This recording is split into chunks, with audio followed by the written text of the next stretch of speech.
আসসালামু আলাইকুম, আসিয়া কিচেনে সবাইকে স্বাগতম। আজ আমি মাছ দিয়ে ফুলকপি রান্না করব। মাছটা এখন কেটে নিব। মাছের সাইজটা একটু বড়, কাটতে খুব অসুবিধা হচ্ছে, তাই মাছটা অর্ধেক কেটে নিব। কেটে মাছের আঁশটা ফেলে নিব।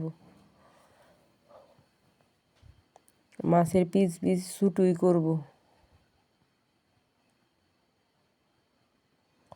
মাছ কাটা হয়ে গেছে, এখন কেটে নিব ফুলকপি।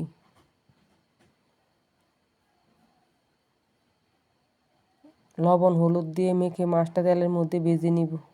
মাছের এক পিঠ হয়ে গেছে, উল্টিয়ে দিব। মাছ ভাজা হয়ে গেছে, এখন মাছটা নামিয়ে নিব।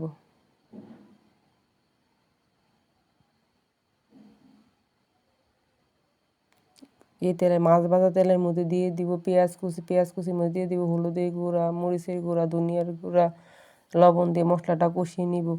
মশলা কষানো হলে দিয়ে দিব ফুলকপি কষানো হয়ে গেলে দিয়ে দিব একটু পানি।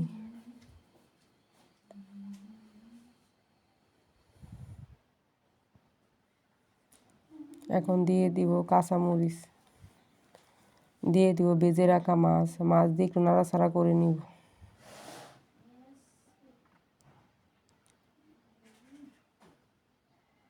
ফুলকপি রান্নাটা হয়ে গেছে, দেখেন কালারটা কত সুন্দর হয়েছে।